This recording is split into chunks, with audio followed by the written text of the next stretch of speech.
네, 최근 20년이 다 되어가는 성범죄 장기 미제 사건의 범인이 붙잡혔습니다. 막 출소하려던 이들이 덜미가 붙잡히게 된 계기는 바로 DNA 때문이었는데요. DNA 수사는 많은 미제 사건 해결의 핵심 열쇠가 되고 있습니다. DNA 과학수사 현 주소는 어디쯤일까요? 과학수사의 개척자로 불리는 윤회출 전 경무관과 함께 사건 속으로에서 짚어보도록 하겠습니다. 어서 오십시오. 네, 안녕하십니까? 예, 안녕하십니까. 최근에 이제 약 20년 전으로 좀 거슬러 올라가 보면 경기도 일대에서 성범죄를 저지르고 이제 달아났던 행방이 묘연했던 남성 2명이 DNA를 이제 대조하는 결과 이제 범인으로 이제 분석이 됐습니다. 이미 다른 범죄로 수감 중이었는데 출소 직전에 DNA가 일치하는 것을 확인하고 재수감된 사건이었잖아요. 예. 사건 한번 좀 짚어주실까요? 그러니까 23년 6월에 경찰에서 야간 절도 침입 미수범을 한 명 검거를 했습니다. 그러면 구속된 피의자는 DNA 관리법에 따라서 구속된 피의자의 DNA 시료를 채취해서 우리 국가원에 보관돼 있는 DNA 정보와 확인을 하게 돼 있는데 이 절도 미수범의 구속을 시켜놓고 그 DNA 시료를 국가수사에 보냈더니 2005년부터 2009년 사이에 경기도 일대에서 5건의 연쇄 성폭행범을 저질렀던 현장에 남아있던 DNA 정보와 일치한다는 그런 결과를 통보받고 경찰에서는 그 이후에 7월부터 11월까지 4개월 동안 그 미제 사건의 5건에 대한 수사를 마쳐서 검찰에 송치를 하게 됐고 검찰에서는 그 수용돼 있던 데이터베이스와 확인해서 수용자로 있던 그 범인이 2월 9일 날 만기 출소하기 직전에 다시 그 사건으로 재차 구속영장을 집행해서 출소 직전에 덜미가 잡히게 된 거죠. 네. 아동 성범죄자였던 김건식도 출소 직전에 DNA로 근거했다는 그런 뉴스도 있었고요. 맞습니다. 말씀해 주신 것처럼 김금식도 마찬가지고 이미 수감되어 있었는데 이게 DNA법의 발전으로 인해서 재수감되는 사례가 요즘에 좀 많이 나오고 있는 것 같거든요. 실제는 그렇죠. 어떻습니까?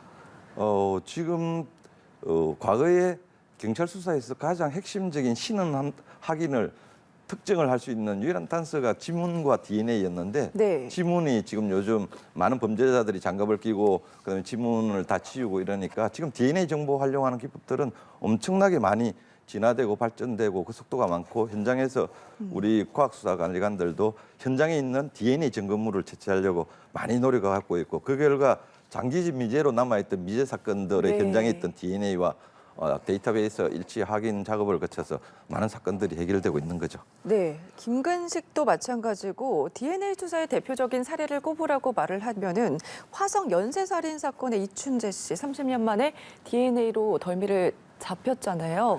네, 이거로 인해서 본격적으로 DNA법이 속도를 내지 않았나 그런 생각이 드는데 어떻게 좀 평가하십니까? 우리 DNA법은 2010년도에 DNA 정보를 관리하는 법이 발효가 됐고요. 네. 제가 경찰의 과학수사를 만드는 계기도 이 화성 연쇄살인범을 잡기 위해서 현장에 과학수사 체제와 과학수사 요원을 양성해야 된다고 했는데 이 30년 만에 2019년도에 이춘재가 수용자 데이터베이스에 비교하면서 범죄 현장에 있던 증거물 DNA 증거와 정보가 일치되는 바람에 근거가 되게 된 거죠. 그것도 과거에는 그 DNA 시료가 있었지만은 분석을 할 수 있을 만큼의 이 양이 안 되었었는데 DNA 정보와 분석 그다음에 장비가 현대화되면서 이제는 미량의 DNA 시료만 있어도 분석할 수 있을 정도가 되니까 30년 전에 남아있던 범죄 현장에 초량의 DNA 정보를 가지고 2019년도에 이춘재 DNA와 대조 확인할 수 있는 시료를 채취하게 된 거죠. 네, 지금 이제 DNA에 어떻게 보면은 이제 양도 많아졌다 이렇게 볼 수가 있을까요? 그렇죠. 현장에서 이제 DNA 정보가 엄청 유력한 범인을 특정 지을 수 있는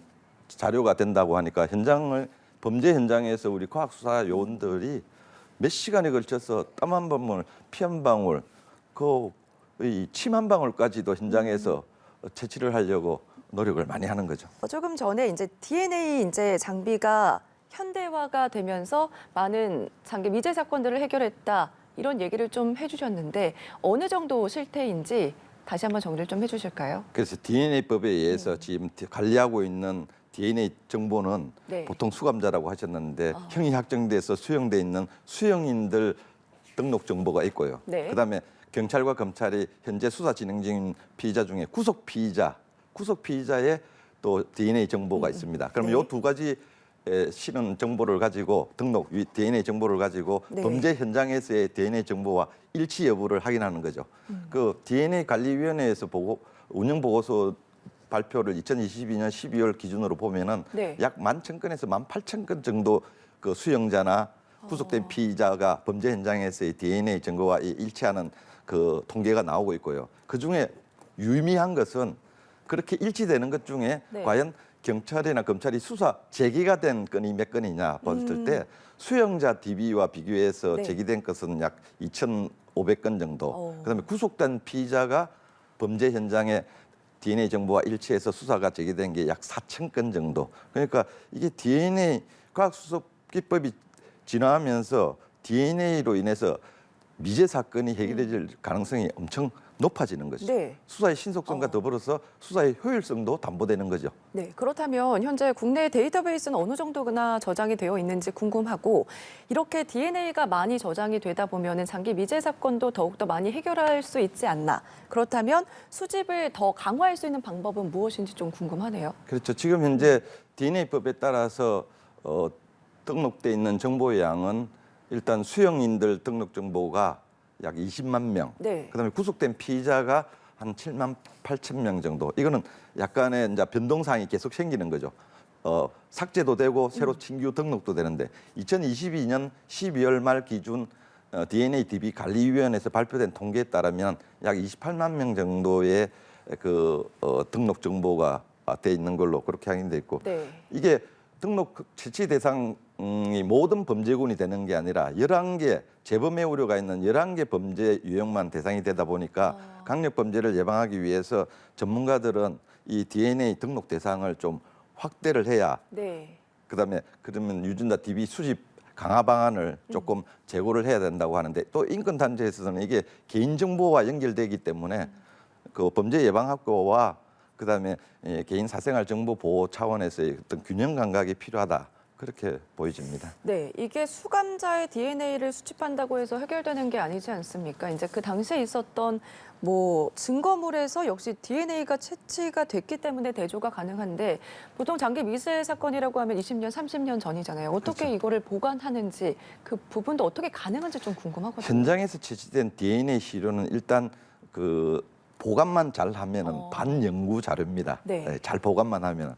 근데 과거에는 현장에서 채취된 DNA 시료가 그 양에 따라서 DNA 분석 기법이 발달하지 않았기 때문에 네. DNA 유전자를 분석을 하지 못했는데 그게 20년, 30년 전에 발생했던 그런 미제 사건이라 하더라도 현재 이 DNA 분석 기법도 발달되고 그걸 분석할 수 있는 장비도 현대화되다 보니까 네. 이제 과거 현장에 소량이나 극미량에 남아있던 DNA 시료가 이런 분석 기법의 발달과 장비의 현대화에 따라서 현재 DNA 분석 정보가 나오게 되는 거죠. 그래서 DNA 정보를 통한 신원 확인이 되고 범죄자가 특정되면서 미제 사건이 해결되어지는 겁니다. 그러니까 20, 30년 전이더라도 DNA 채취한 거를 보관을 좀 잘하면은 그렇죠. 다 해결할 수 있다. 예, 이런 예, 말씀으로 그래서 알아들으면 될 것 DNA 같은데. 증거가 중요한 겁니다. 예. 그렇다면 해외 상황도 좀 궁금합니다. 우리나라도 DNA를 통해 가지고 장기 미제 사건 해결을 하고 있는데 해외에서도 큰 성과를 내고 있다고 들었거든요. 그렇죠. 어느 정도입니까? 최근에 미국에서 미국판 화성 연쇄 살인범이라고 하는 전직 경찰이 그 골든 스테이트 킬러라고 캘리포니아 지역에서 1975년부터 86년까지 11년 동안 13명의 여성을 살해하고 수십 건의 성폭행을 저지른 범인을 잡고 보니까 70대 노인이고 42년 만에 근거했습니다. 2018년도에. 이게 근거하게 된 계기가 DNA로 근거를 했는데 좀 미국 사회에서는 DNA 분석 기법이 워낙 발달하다 보니까 민간인들도 이런 DNA 정보를 활용을 합니다. 그래서 민간 사이트 중에 가계 혈통 사이트라는 게 있어가지고 민간인들이 스스로 자기 조상을 찾기 위해서 자기 DNA 정보를 그 사이트에 올리는 겁니다. 우리는 국가가 국무총리 산하 DB 관리위원회에서 공식적인 DNA 정보만 이렇게 채취를 하고 등록을 하지 않습니까? 네. 그 가계 혈통 사이트에서 등록돼 있는 DNA를 보고 경찰이 현장에 있던 골든 스테이트 킬러의 범인의 그 DNA 정보를 한번 올려봤더니 그 친인척이 나온 겁니다. 유전자가 일부 일치하는. 그래서 이 골든 스테이트 킬러에 주목하게 됐고 그리고 쓰레기통에 버렸던 그 이 조셉 제임스 덴젤류라고 하는 본명인데 네. 덴젤류의 쓰레기통에서 덴젤류의 DNA와 확보를 해가지고 보관돼 있던 40년 전의 DNA 범죄 현장 DNA와 비교를 해보니까 범인으로 일치가 돼서 그렇게 근거가 된 네. 거죠. 이 사례를 보면은 이게 DNA 분석 기법의 발전 같은 것들은 정말 장기 미제 사건의 핵심 키 포인트라고 할 수 있고 반대적으로 억울하게 누명을 쓰고 네. 옥살이를 하는 그런 억울한 피해자들도 이 DNA 분석 기법이 발달되면서 수십 년간 징역을 살다가 무죄로 풀려나는 경우도 미국에서 많이 있습니다. 알겠습니다. 경무관과 얘기를 하다 보니까 영화 속 얘기를 하지 않나 이런 생각도 좀 드는데 과학 수사하면은 미국의 드라마 CSI가 생각이 나거든요. 그렇다 보니까 자연스럽게 미국이 조금 더 이런 과학 수사 관련해서 수사 기법이 더 높지 않나 이런 생각이 드는데 우리나라의 이런 역시 우리나라 이제 수준 역시 세계 최강의 수준이다 이렇게 들었습니다. 우리나라 DNA법 관련해서 수준이 어느 정도인지 지금 현재 궁금하거든요. 예, 제가 2000년도에 과학수사 처음 경찰에 도입을 했지만은 지난 20년 동안에 우리 과학수사의 발전은 정말 네. 눈부십니다. 특히 그 중에 우리 국가수, 국가원으로 확대된 우리 국가수의 DNA 분석 기법이나 그 분석 수준은 정말 세계 최고 수준이라고 할 수 있고요. 뭐 미국이나 영국 선진국과 거의 동등한 수준으로 저는 평가를 하고 있습니다. 네. 그리고 앞으로도 이런 DNA 감식 수법에 대한 기술, 분석 기법에 대한 이런 기술은 점차 가속도를 밟아서 진화할 걸로 그렇게 판단되어집니다. 네, 그렇다면 마지막으로 지금의 발전을 이루기까지 정말 많은 분들의 도움이 있었을 것 같은데 지금 그럼에도 불구하고 발전해야 될 부분이 있다면 어떤 게 좀 필요하다고 보십니까? 네, 꼭 말씀드리고 싶은 게 아까 수도에도 말씀드렸지만 제가 2000년도에 경찰 과학 수사를 시작할 때 국가원에 법의학을 전공하는 부검의 숫자가 채 30-40분 정도 되셨어요.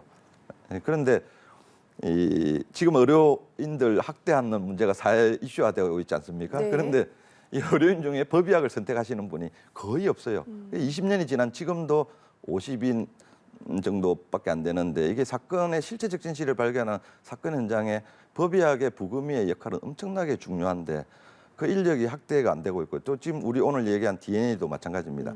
DNA 분석 기법과 장비는 현대화돼 있는데 일선 제가 현장에서 수사를 할 때 보면은 감정 속도가 느립니다. 빨리 현장에 채취된 DNA를 올리면 감정 결과가 하루, 이틀, 일주일 안에 나오는 것과 네. 2주, 한 달 후에 나오는 것은 이게 재범 우려가 있는 DNA 정보를 우리가 등록해서 관리를 하기 때문에 그 미제 사건의 이 증가 속도가 엄청난 거죠. 근데 우리 국가원의 분석 기법은 세계 최고 수준이고 장비도 현대화됐지만 분석 인력이 좀 더 확대돼서 네. DNA 감정을 올리면은 가장 빠른 시간 내에 감정 결과를 내려줄 수 있는 그런 시스템 확대가 조금 요구가 되고 있고요. 좀 장기적인 과제로 본다면 우리 사회의 기초 인프라 문제인데 사법 구조 시스템의 인프라 문제입니다. 공판 우리 지금 현재는 수사 중심으로 돼 있거든요. 이게 실체적 진실을 발견을 위해서 공판 중심으로 가야 됩니다.